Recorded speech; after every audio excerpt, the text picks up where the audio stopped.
And now let's turn to our clinical speaker. Our guest today is Dr. George Schmidt. He's a general practitioner from Cedar Knolls, New Jersey. He received his dental degree from UMDNJ, which they now call Rutgers. Is that right? I believe.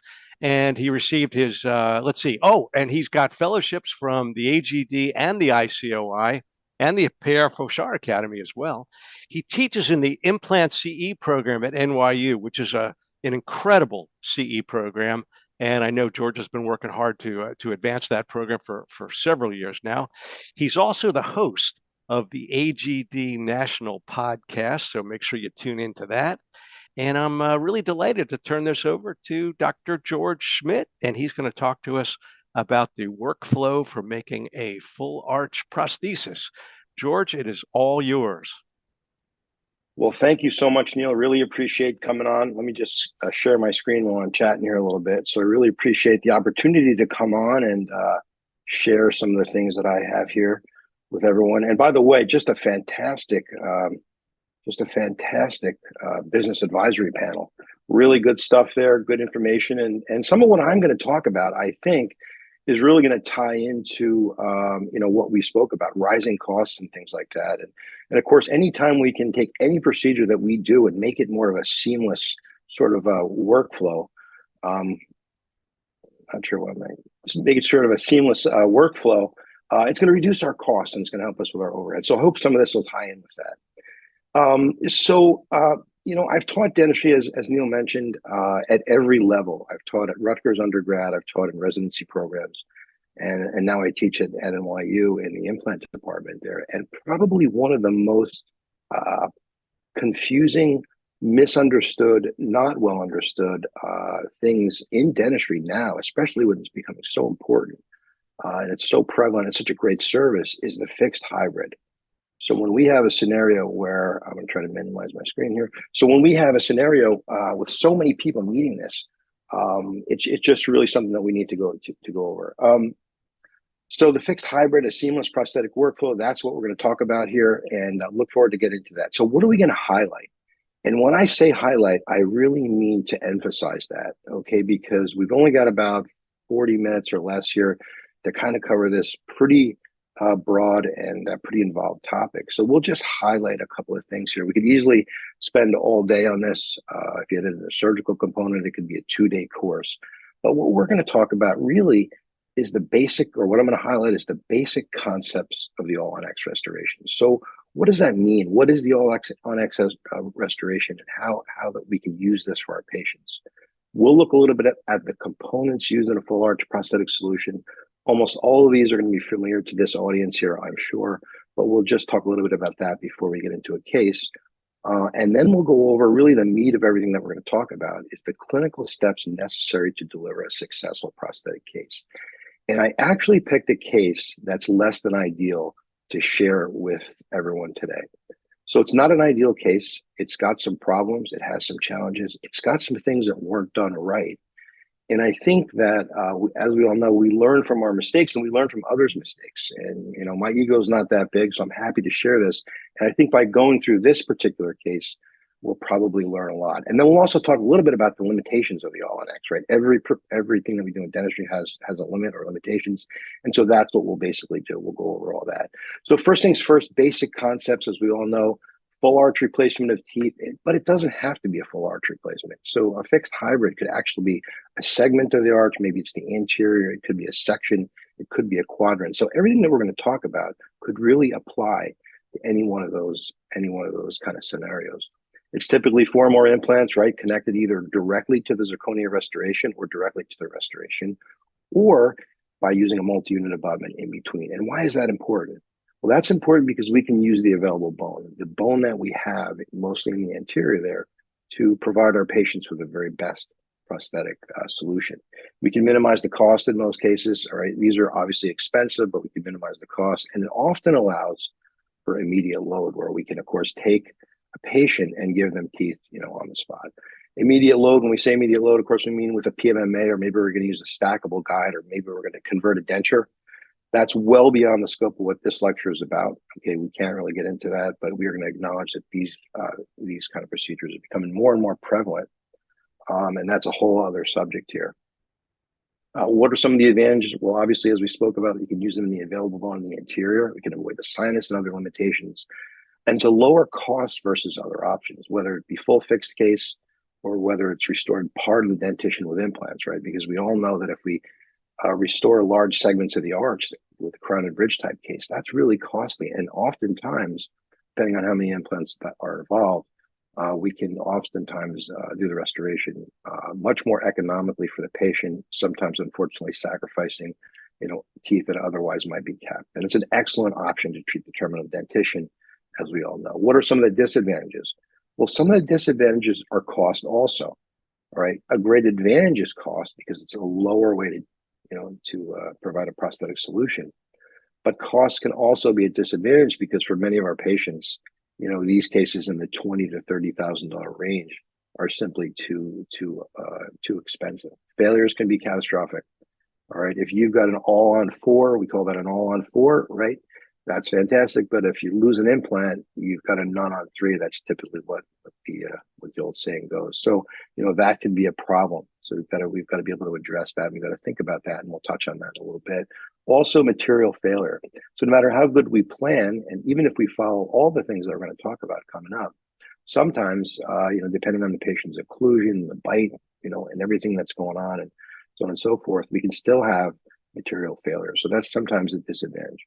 What are the options? Fixed hybrid with a metal framework, with acrylic, PMMA, or porcelain teeth and gingiva. All right, we can have a fixed hybrid with a metal framework with zirconia fused for teeth and gingiva. And when I say metal, I mean titanium, maybe chrome cobalt. There's a whole host of other types of metals and materials that we can use, but we're going to focus on solid zirconia now. It's just a better option, in my opinion, a better way to go. It's stronger, of course, or as strong in many cases. But from a financial standpoint, it's a way to go. The Bruxer crown is a great example of that. Glidewell's Bruxer crown. I don't know how many millions of those are outstanding, but it's a fantastic restorative solution at a lower cost with the rising cost of alloys. So that's something that we really want to keep in mind.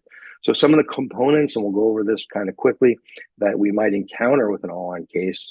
Obviously, the impression coping, we all know what that is. I merely put this on here to point out that we can either use an open tray or a closed tray for these kind of procedures. It really doesn't matter what you use. Okay. The other thing that we'll encounter here in these kind of cases is the multi-unit abutment. And so on the screen there, you're going to see 3 multi-unit abutments. You can get those at 15 degrees, 30 degrees, or straight abutment. And typically these are utilized, or the advantage of these, and typically these are utilized for, number one, angle correction. So most often when we think of a multi-unit abutment, we might think of an angle correction, right? Because especially in the maxillary arch, where the available bone is and where the implant has to be placed may give that the emergence profile a very off angle. All right. And so it's one thing, and it's ideal to be coming out on the palatal or the lingual with our access openings for our screws. That's where we really want to be. That's the sweet spot. It's less desirable, although we can get away with it if it comes out on the facial or the buccal rather, because we can use some pink restorative material to close over the access opening. But we absolutely don't want to be in the incisal or the facial of any tooth. And so the angle, the multi-unit abutments allow us to do that. They also allow for platform elevation. So, of course, most implants placed nowadays, or many implants, I should say, are placed at bone level. Of course, we have tissue level implants, but most are placed at the bone level. And that's a little less than ideal for what we're trying to do here for the connection, for the prosthetic connection. So the multi-unit abutment allows us to elevate the platform. And I'm going to show you later on during this presentation why that's important. I'll give you an example of that in the case that we're going to look at. And it also ensures a more passive fit, which is something that we don't often think about when we think of a multi-unit abutment, is the passive fit. A passive fit for this kind of restoration is so important. We do not want any stress, or we want to minimize, I should say, stress and strain, not only between the restoration and the implant, but the implant and the multi-unit abutment, because we want to minimize stress and strain so that we can avoid things like screw loosening and screw fracture and material fracture and bone loss and all kinds of other things that maybe not necessarily good things for this. What are some of the disadvantages? Well, Some of my colleagues at NYU feel that the small screws are a disadvantage. I don't know that that's true, and I don't know that I necessarily believe them, but I'll throw it out here because their argument is that, on an all-on-4 case, you have four implants, four small screws, maybe four threads each, so 16 threads in your entire implant, your entire case is sort of bouncing on that. So there is a counter argument to multi-unit abutments, but I think the multi-unit abutment and its ability and its benefits far outweigh that. Additional cost, so obviously there's an additional cost, you need to factor that in. But it's just another component or a piece that you might have to purchase. Screw loosening, screw fracture, I mean, we can have that with anything. And again, some folks would say, well, the size of that screw may lend itself to that. I don't know that if a properly planned case with a proper occlusal scheme, if that would actually matter. But I will say that if you do have one of these little screws that do fracture or break, it's certainly a lot easier than managing one that's fractured in the implant. That's for sure. There's just multi-unit abutments. So there's a couple of examples of multi-unit abutment. This just happens to be at surgery, which is not necessarily what we're going to talk about. But the other thing we've got to mention when we talk about multi-unit abutment is, number one, we may need a special driver, right? So if you're going to embark on a case like this and you haven't had any experience, make sure you have all the correct parts and pieces, including any driver that you may need to place a multi-unit abutment. And we've also got to pay special attention to torque. Most of us, or many of us on this call, probably know this, but of course, when the multi-unit is placed on the implant, the torque value for that is usually 30 or 35 or whatever that system lends itself to. But the multi-unit abutment is only going to be 15 Newton centimeters. So you've got to make sure that you don't over tighten that screw, because if it doesn't break at the time of the placement, it's going to break somewhere down the road. So you really got to be mindful of that. And then what about this here, the MUA handle? So again, another familiar piece, but I have to include this for those on the call that may not necessarily be familiar with this. Sometimes those come with the multi-unit abutments if you're going to buy them. Sometimes they'll come separately in a little package. You might get that back from the lab. So if you see those little handles there, sometimes they're blue, sometimes they're silver. You're going to know that that's what these are used for. And essentially, it just allows us to carry. There's an example of multi-unit abutments that are placed on a surgical site right there. But it'll allow us to carry an off-angled or an angle-corrected multi-unit abutment to the site, and it'll allow us to screw it in while we hold it. So it's a great benefit. Also notice there's a throw pack in there. Anytime you do anything like this, I always remind anybody I've ever talked to, make sure you put a throw pack in there. It's extremely important. The other thing I want to do is just kind of go back to this slide right here. And you'll notice, of course, as we all know, that that's a bone level implant. So it's placed at the bone level. And if we look next to it, the multi-unit abutment, you see how it raises up the prosthetic platform, right? So we don't want to necessarily in these kind of instances be, subgingival, let's say, in our prosthetic. Although the case I'm going to show you is that way, and it has some challenges, and I'm going to show you reasons why multi-unit abutment is the better way to go. We're also going to talk about an implant verification jig. So what is that, and why is that important? Well, an implant verification jig is sort of the second step that we're going to go through. And of course, we're going to go through the case, but it allows us to have the most accurate impression, because we really do need a passive fit. I'm going to stress that, over and over. The passive fit of the prosthetics are incredibly important. So when you get that back from the lab, it's going to look like it is on the left-hand side there, and put it in the mouth, you're going to basically see that situation. You can also do a chair side implant verification jig, and here's a cartoon of or a written depiction of that. So you put your impression or transfer copings on. You're going to wrap floss around your transfer copings, and then you're going to lute that together with, in this case, GC resin, but you can use a variety of different things to do that. Whether it's acrylic or composite is actually the best way to go about doing that. All right. Once that's all through and cured, then you want to section that. And in this particular depiction, the blue is just there to show you that that's been sectioned and sort of luted back together. And that's really important. And the reason for that is that we want to take the cross-linking of that material. Of course, when it hardens, it'll contract and put a stress and strain, which isn't going to be evident when those are all screwed down. But when we take that apart, just a little bit of that pressure can give you a distortion. So what happens is when we go through and we do that and we section each section, you're going to section through each one of those. then you can go back and you can root that back together, and it'll sort of relieve that stress, right? And then you're going to pick the entire thing up with a open tray impression. And here's an example of this actually been done in the mouth again. Notice the throw pack there, right? So we're going to take the thread, the dental floss, and you're going to put that all the way through, kind of wrap it around. There's no real way to, no rhyme or reason to do that. You just want to wrap it all around. I've always found that if you're going to do this, and again, I'd much prefer the lab way of doing this, or the lab implant verification jig. But if you're going to do it, flowable composite works really well because you can have your assistant come behind you and cure it as you're going along. So flowable composite, then you're going to go back through and you're going to section everything, okay, lute it back together, and then you're going to go ahead and pick it up. All right. Again, that's something that you would do if you're really pressed for time, or you're going to try to speed things up a little bit. I don't recommend it because there is a workflow here that we're going to go through, and I'm going to show you that you're not necessarily going to have to do that, but I just put that in there to acknowledge that there are other ways to do that. The PMMA, we're going to refer to a PMMA, or a polymethyl methacrylate transitional prosthesis. And that's just an interim prosthesis that we use from somewhere between 1 and 4 weeks. That's really where we want to be there while we have everything in, so we can work out the occlusion, we can work out the aesthetics, the phonetics, and all that kind of stuff. PMMA is a super hard material. It's if you've ever been to an ice hockey rink and you see that glass that goes all the way around, well, that's actually a polymethyl methacrylate also. So it's a really super hard acrylic type material that's very resistant. So before we go through the case, again, I've got to put this in here. It's really important. We've got to go through some treatment planning considerations and limitations. So what are some of the limitations that we can hear? And I put this in here. I felt obligated to put this in here because if I save one person on this call from having to deal with a disgruntled patient at the end of the treatment, I think I've done my job. But we've got to stress to the patients before you begin this case that, these are not teeth, they're teeth replacements, right?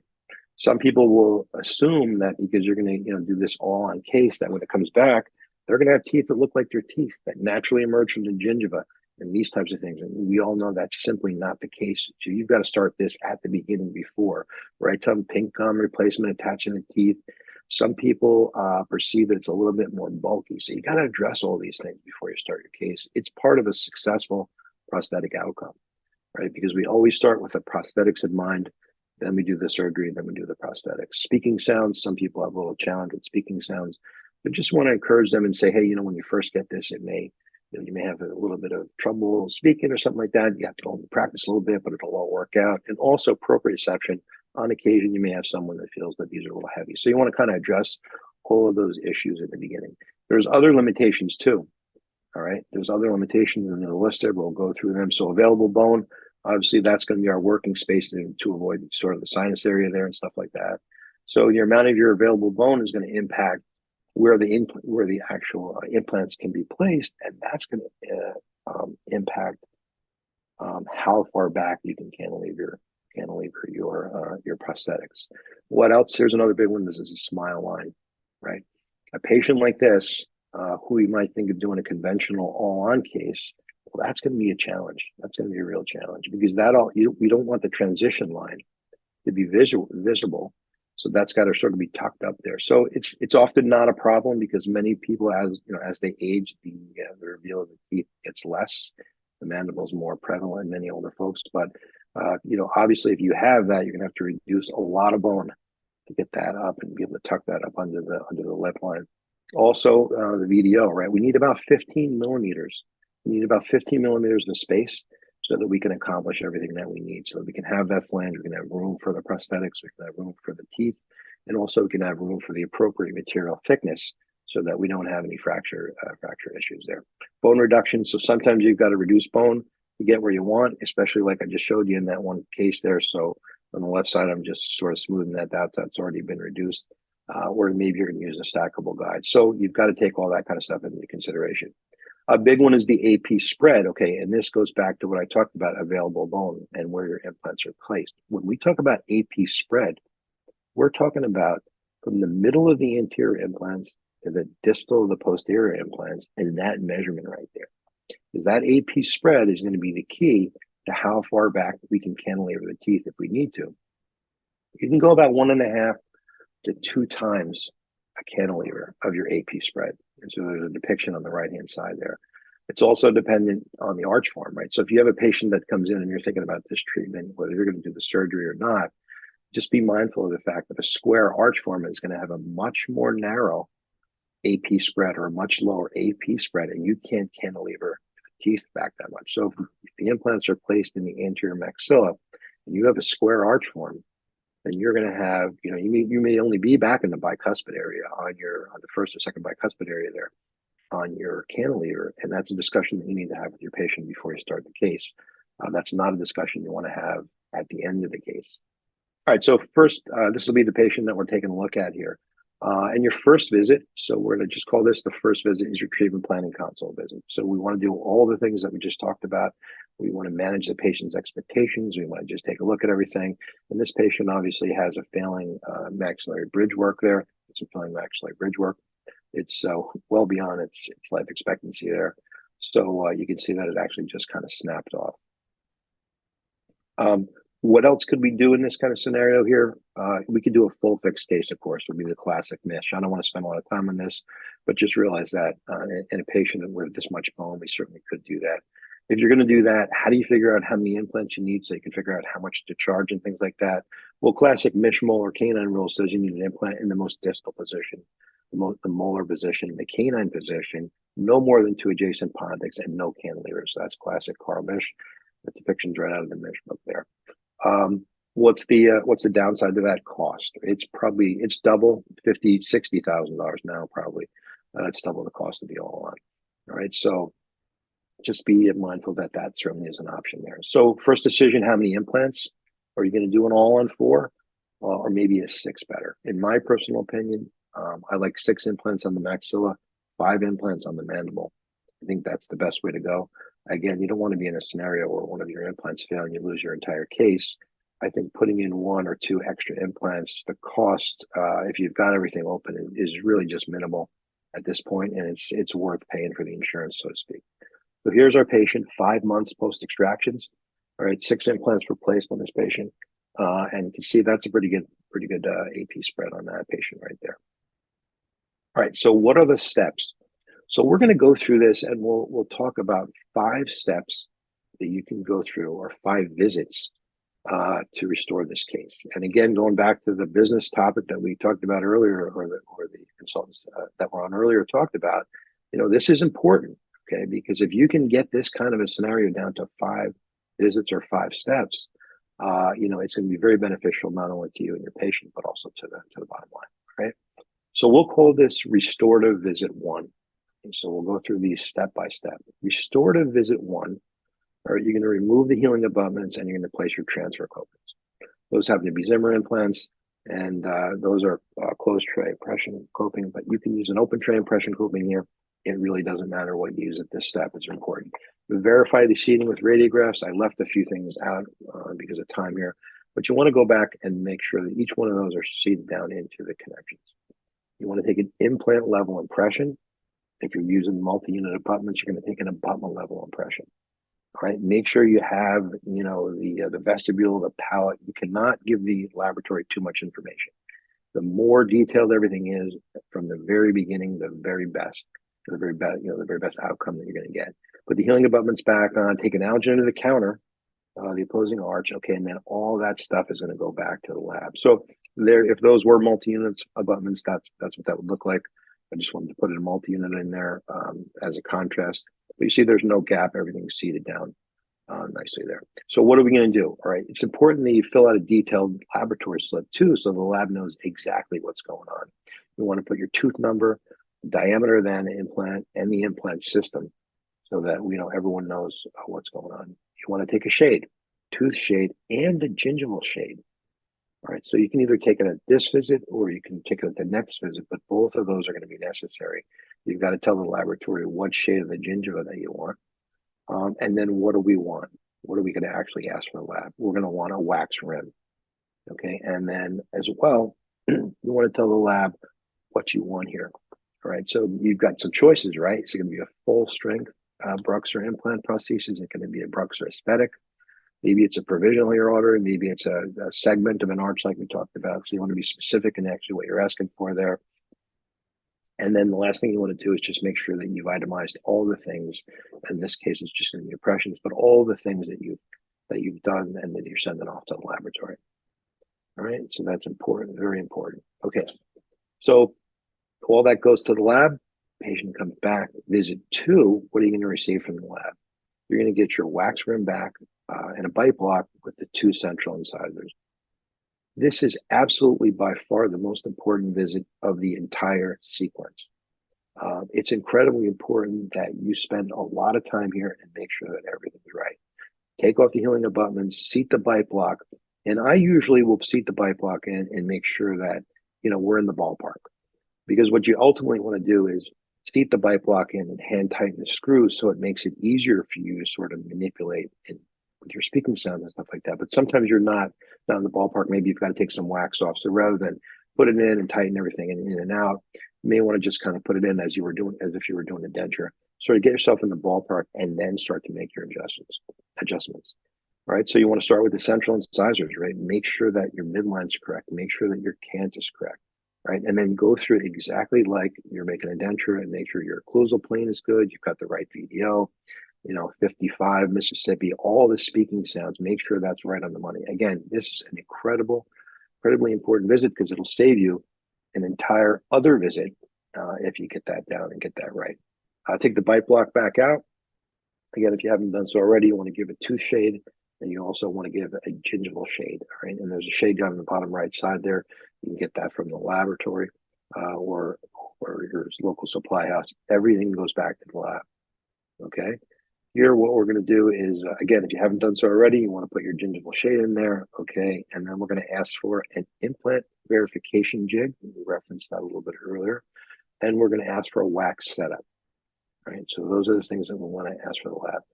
This is another important thing here to note, that at this stage, okay, the final restoration is determined after the bite block stage. So what does that mean? That means when that initial impression goes back, your laboratory is going to be able to see where the teeth are, right? And this is where the decision is going to be made. Hey, are these access openings going to come out in the wrong spot? So the laboratory, based on the information they have, may switch you to a multi-level abutment, and that may come back with your next case, and you'll have to put those in, okay? And that's where everything's going to be determined. So now you're on your 3rd visit, okay? Patient leaves, everything goes back to the laboratory. Visit 3, what are you going to get? You're going to get a wax setup for try-in. You're going to get your implant verification jig that we talked about, and you're going to get a custom tray, an open custom tray. All right. Take the healing abutments off. If the multi-unit abutments came, instructions will be with those from the laboratory to put them in terms of where the location should be or the recommended location. Those go on. Okay. And essentially, the first thing you're going to do is you're going to try in your wax setup and make sure everything is where you want. So again, here's where you're going to double check everything, double check your midline, double check your cant, double check, your centric relation and all those things, and make sure the phonetics are right. And let the patient, of course, look at the case and make sure that they approve it, because you may have to make some adjustments at this point. If any major issue is wrong, then you've got to take a new bite. You've got to move stuff around, take photos, take everything back, and you got to send that back to the lab. Okay, but assuming you spent your appropriate amount of time, assuming that everything went well the visit before, you should get back a setup that's pretty much on the money. The glide wall is very, very good at doing that and sending that stuff back. So that's really important. What can go wrong? Midlight can be off, CR can be off, maybe the plane of occlusion's off, maybe the patient doesn't like something. Right, that's obviously something that can happen there. All right. So you're gonna get that down. Once you like that, you take it out, put it off to the side. You're gonna put your implant verification jig on. Notice they're numbered. They'll be on a model. Each one is numbered, and you're gonna go ahead and place those right into the patient's mouth. The section should not be in contact. And there's another reason. So there's little things like this that I want to show you. This is why I picked this case. So these sections should not be in contact. So if you look here, all right, these are kind of twisted a little bit. That is not what you want to pick up. All right, you want to have it more like this right here, where you've got a little bit of space right there. You don't want everything. So in this case, you could probably twist those a little bit, but if you can't, what you need to do is you need to take those sections out and sort of disc them a little bit. So you have a gap about the thickness of a credit card you go through there, and then make sure that those are right. Okay. Next thing you want to do is you want to lute everything together with either, you can use acrylic, you can use composite. There's various things that you could use to do this. One thing I want to point out here is this picture was taken, when this was first put on, but you definitely want to smooth that out. You would not want to leave that, again, like that. So I put this in here, again, to make that point as well. You want to make sure that everything's smooth because you want a passive fit when you come in and you take your impression. So you want that little open tray, impression tray to go over the top in a passive fit, right? Take the impression. Make sure that it's not rocking on anything. Make sure it's not bumping into anything. Make sure it fits over there passively. If you've got to adjust something, go ahead and do it. At least a medium body. You can inject if you want to do that around there as well. You're going to pick everything up and you're going to unscrew that, and the entire thing is going to stay in the impression, and that's going to go back to the lab. Put your healing abutments back on. You can dismiss the patient. If multi-unit abutments were supplied by the lab, if at all possible, you want to leave those in place. You can leave those in place and put there's a little on the lower right side, that's an example of a multi-unit abutment, healing abutment. You want to put those on and send it. There may be a rare instance where you can't, but you should really try to leave those on, because the last thing you want to do is have them back and then try to have to put them into the exact orientation they were. So just relieve the denture or whatever the patient's wearing if you need to make that fit down. Send the entire case back. Everything always goes back. Final impression, the implant verification jig, guide pin, the RX, and all that kind of stuff. If you've got a little reset instruction, that should go back as well. And then we're going to go ahead and on our lab slip, you're going to ask for provisional try-in implant prosthesis. Right, so that's what we're going to call for here. All right. And again, this could add, if you haven't done the previous steps right, you could have an extra visit here. And, if you've got to do that, you've got to do it. You've got to try everything back in and just kind of repeat the step there. Hopefully that's not going to be the case, but it's certainly possible. So visit 4, you're going to receive the provisional PMMA prosthesis from the lab. So based on all the information that we sent in, the implant verification jig, the location, possibly the multi-unit abutments that this was switched to, your wax try-up and setup and all that kind of stuff, they're going to send you back a PMMA prosthesis. Right? Healing abutments come out, put the provisional in, hand tighten the prosthetic screws. I always hand tighten everything, alternating from side to side. Again, we want to draw that. Prosthesis in with a passive fit and seat everything down, sequentially, not try to draw in one side and then the other. So you want to alternate from side to side. Hand tighten all the prosthetic screws first. That's what I do. And then I just take a look at the occlusion. And again, as you work through this, you want to make sure that you're still in the ballpark and you're still on the money, right on the money there. But if you take the time and you go through this just step by step, you'll be amazed at how seamless and easy this is going to go if you follow this workflow. All right. And then after that, if everything continues to go well, then you can go ahead and torque, right? And then double check your occlusion and make any adjustments that you have to make. All right. So there's the PMMA. Polymethyl methacrylate transitional appliance in, and we leave that in or place Teflon tape in there. Of course, I like to place Teflon tape in there and cabinet or some other similar type material. You can kind of use a lot of different things there if you want. Fill those holes in, smooth everything over. You used to use cotton years back, but now I'm using cabinet and Teflon tape. That should stay in for about 1 to 4 weeks. I don't think I've ever left one in for 1 week, but at least 3 or 4 weeks, you want to leave that in for a lot of different reasons. You want to make sure the patient's comfortable, right? This is a big prosthetic case. It's a big investment in time and money for you and the patient. You want to make sure everything's right, because you can still make some adjustments if you need to at this point. But we want to give them sort of a test drive, a trial period, make sure they can speak and get a little acclimated to what's going on there. It's really important. When the patient's ready, when you determine that they're ready, it could either be by a phone call, hey, doc, everything's fantastic. Maybe you have to have the patient back for a quick visit just to check in the hygiene room or something like that. Everything goes back, master cast, opposing model, all that stuff goes back. And then you're going to fill out your lab position. And then patient will come back for visit 5, which is going to be the final prosthetic delivery. All right. So there you'll get your case back. All right. One thing I want to point out with this case, and again, another reason I picked it, is if you look right here, that access opening, we barely made it on that access opening. That, in hindsight, is not where you want to be. All right. That should be much more like the lateral incisor, where the lateral incisors are there. So it happened to work out. This case is 10 years in the mouth, almost 10 years in the mouth. So it hadn't been an issue, but it can be. So what better would have been it would have been better to place a multi-unit abutment there, 100%, or use multi-units abutments in this case in general, as you'll see. All right, so you're gonna get the final prosthetic. You take off your healing abutments, seat everything in. Again, hand tighten everything down. I still always hand tighten, check my occlusion, make sure everything's still good, and then I'm going to go back and I'm going to torque back and forth from side to side, right? Personally, I'm going to torque, and I'm going to wait about 5-10 minutes, and I'm going to torque again. Again, there's studies out on that. There's a little, some say that that's helpful, some say that it's not. I don't see the downside to it, so I'm going to torque and re-torque the screws. Confirm your occlusion, making the adjustments, Teflon tape, and then light cure composite. So again, why do we want to go back and forth, tighten one side and down on the other? Sometimes, especially with the multi-units, you want to sort of ease this restoration into its final resting place, if you would. And you don't want to tighten one side down all the way, because sometimes your angle of insertion is off a little bit, and you don't want to draw too much stress and strain on that. So back and forth, around the arch to make sure that everything is tightened in. There's the final case on the insert. And a couple of things I want to show you there. So there's the final radiograph. Now there's some problems there, and I'll come back to this slide in a minute, but we'll look at that in just a second, okay? What do we do after? I like a 1-week follow-up. Have the patient come back in a week. Just check their occlusions, see how they're doing.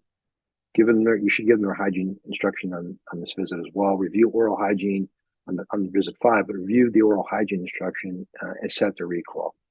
In my opinion, anybody with this much prosthetics and this much work, 3 to 4 month recall maximum. So one question that's always asked is, should we periodically take that case out? Should I take it out every year, every 2 years, take it out? And go ahead and see what's going on there. Well, the ACP, the Academy of Prosthetics, has a position paper on this, and they say that, and the latest position paper I saw anyway, is that if there is no evidence of peri-implantitis on any of those implants, then that is not necessary. It's not necessary to take it out and do that. I'll leave it up to the audience here. If you feel more comfortable doing that, by all means, you can do that. I will say this: if you do take that apart, and you do take it out and you clean it and you put it back on, you must replace all the screws. So if you're going to bring that patient in and take that out, make sure you have the new screws on hand. And that goes, in my opinion, for any implants, any loose implant, any implant that's taken out and put back in, you should change the prosthetic screw. Do it a lot of reasons that we won't necessarily get into here, but it's important that you do that. So what are some of the problems that we can have in a case like this? Let's look at that. Well, high lip line. Right, we talked about that in the very beginning. But if the patient I just showed you had the smile line on the right, we'd be in a lot of trouble. I would have been in a lot of trouble. This gentleman happens not to smile at all. The smile I showed you was the biggest smile that we could get out of him for that picture there. But you clearly would be in trouble. Axis openings, as we talked about, that's another spot where you can get yourself in trouble. So you really got to be careful about that. And then here, if we take a look at this, all right, that's an issue. All right, that's a big issue right there. So what's happening there? That implant or that framework is not down on the implant. It looks like the screw is fractured, but it's not. But it's not down on the implant. So what happened there? Well, my guess is that maybe in the loop verification jigs stage, that wasn't tightened down all the way and it wasn't put into place. And so that's an issue. And so that's what we don't want. You don't want to see that. And maybe a multi-unit abutment would have helped there. There's another issue there. That implant is obviously in the sinus. There's a portion of that implant that's in the sinus. It's okay, in my opinion, to be a couple millimeters, 2 millimeters or so into the sinus. You can read that in Niche. That's classic. And of course, zygomatic implants and other things like that sometimes go right through the sinus. In this particular case, this has been about 10 years. This case has been in. This patient hasn't had a problem. But what also could happen here is if you've got that scenario going on, that screw could fracture, right, when you're trying to tighten that down. So the screw could break. Also, the other thing that can happen is you can actually pull that connection right out of the framework. You can unseat that. It really just depends. So point being, this is one of the reasons I wanted to share this case. This would have been better treated with multi-unit abutments. Of course, surgically, you could angle that implant on the left side over there. but it would have been better treated with multi-unit abutments. But patients aware of all this, didn't want to go back to square one. It's a long-standing case, like I said, almost 10 years, and patients have absolutely no issues with that. So there he is before and after. Before and after we started there. What are some of the complications? And again, I alluded to this a little bit earlier. Speaking can be a complication, right? Sometimes in the beginning, you just have to encourage your patient, give them some positive reinforcement. Proprioception, sometimes they feel it's a little thicker, a little clunky, a little clacky there. Maybe material fracture, that can be an issue depending on what the patient's bite is, depending on their occlusion, depending on the thickness of that material there and what you give them the lab to work with. Of course, screw loosening and screw fracture are always some of the things. And bone loss, I don't have any studies here to quote, but I'd be willing to bet with the number of these cases that are out there and the clinicians that are placing these, I'd be willing to bet we're going to have some studies showing some significant bone loss on some of these cases. So what did we talk about? Talked about the basic concepts of the all-on-X restoration. We talked a little bit about that. We talked about the components. We touched on a few components here. Some of them might be new to some of the folks on the call.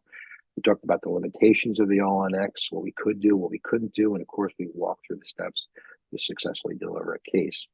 I'm just going to go one more time quickly through this as a reminder. So prosthetic visit 1, you're going to take your PVS maxillary impression, and you're going to take your alginate counter, right? Visit 2, you're going to get back the wax rim, the bite block, 2 central incisors, and again, most important visit. This is going to set up your entire case from now until the end, and it's going to suggest, how long it's going to take you to do it. Visit 2, what's going to happen? Draw relation records, face bones, set your maxillary incisors. Maybe if the patient likes the denture they have or what they're wearing, take an impression of that, send it to the lab. Again, you can't give the lab too much stuff. Visit 3, we're going to get back a wax setup. You're going to get back your implant verification jig. That's also called the loop verification jig, by the way, and as well as a custom tray, an open custom tray. You're going to try in your setup. You're going to make sure everything is good here. You're going to make sure the patient likes it. You're going to make sure the midline is correct and all that kind of stuff. This is your opportunity to make any changes and get the thumbs up from the patient. You're going to place your verification jig on. You're going to make sure that it's not in contact. You're going to make sure you have a credit card thickness. You're going to lute everything together. You're going to pick that entire piece up in an open tray method. All right. 4, you're going to get back your PMMA prosthesis.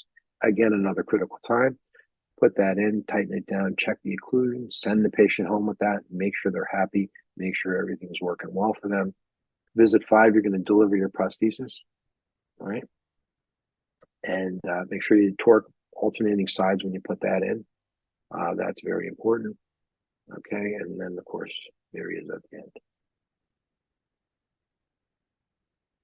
All right, so before and after. One or two other things I want to mention here before I turn this back to Neil. So what's included in a case like this? You might say, well, that's a lot of stuff. That's a lot of parts and pieces and all that kind of stuff.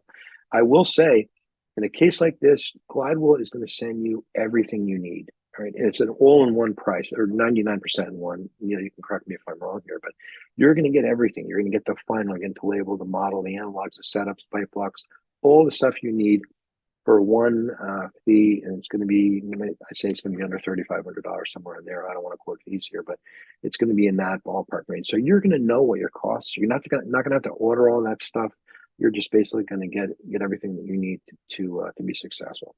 And the other question I often get is, what do you charge for something like this? How do I even bill for this? And again, I don't want to specifically get into fees and what you should charge because, of course, we're across the country with this. But I will say, if you think of it this way, we gave you the most streamlined version of this, which you can do in 5 visits with a consult. So that's 6 visits. Maybe you want to add a visit in case you have to do a sort of a reline or something like that.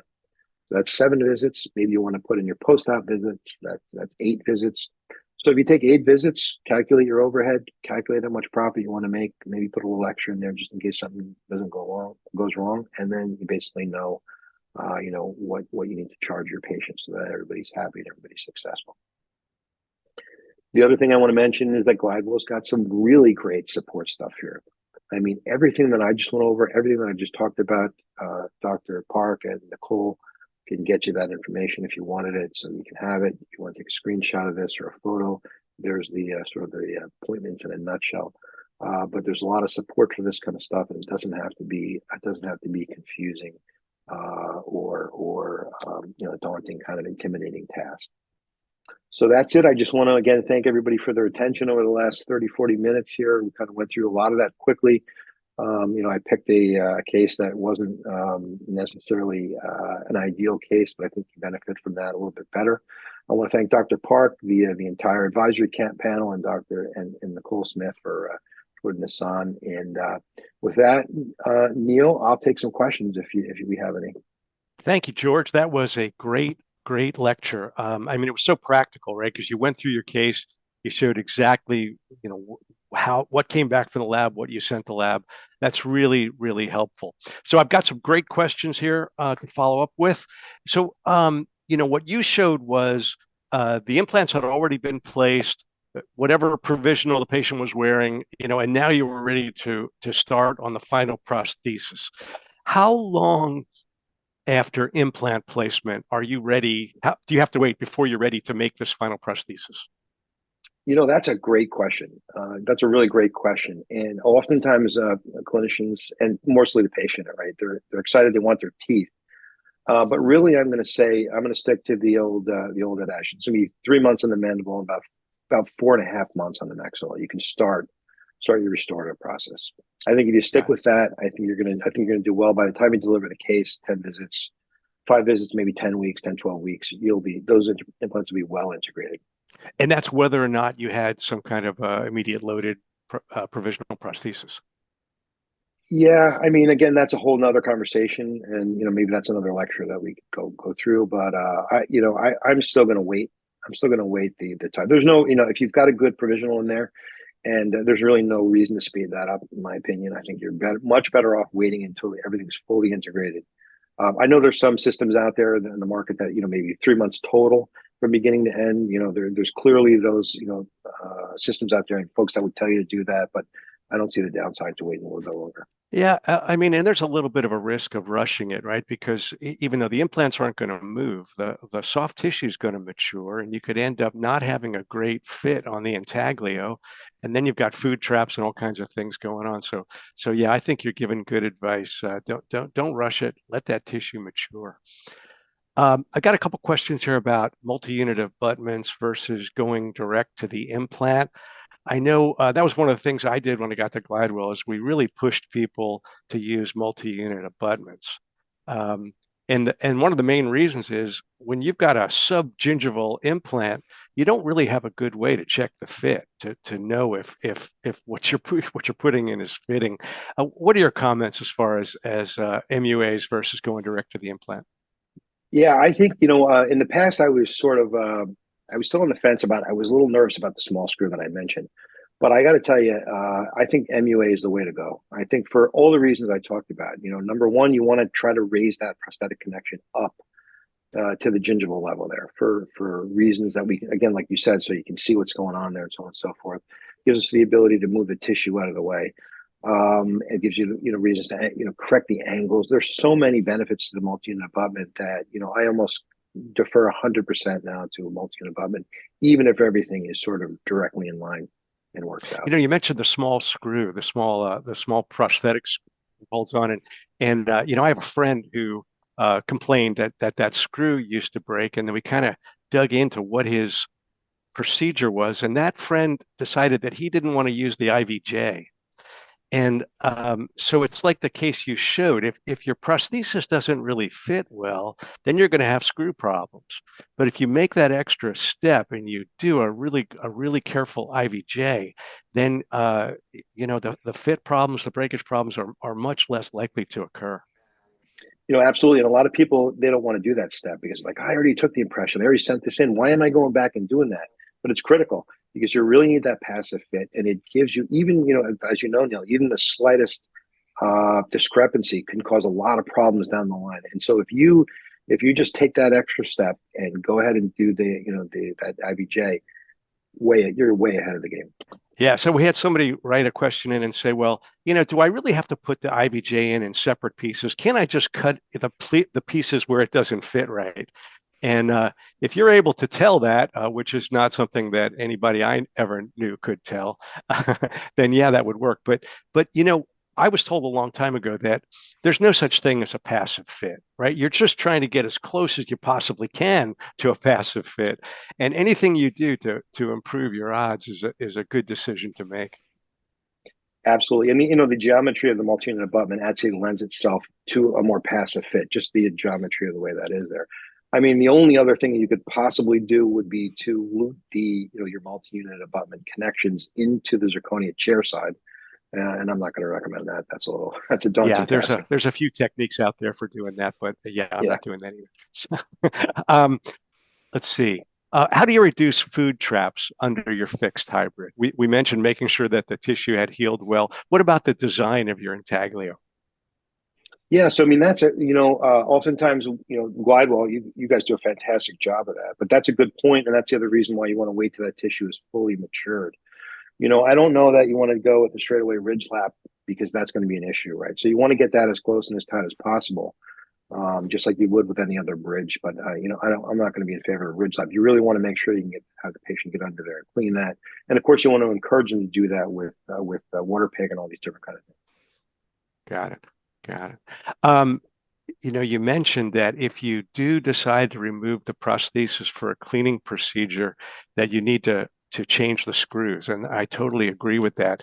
And that's something that I call the $1,500 pro fee, right? So if you do it routinely, it becomes an extremely expensive thing.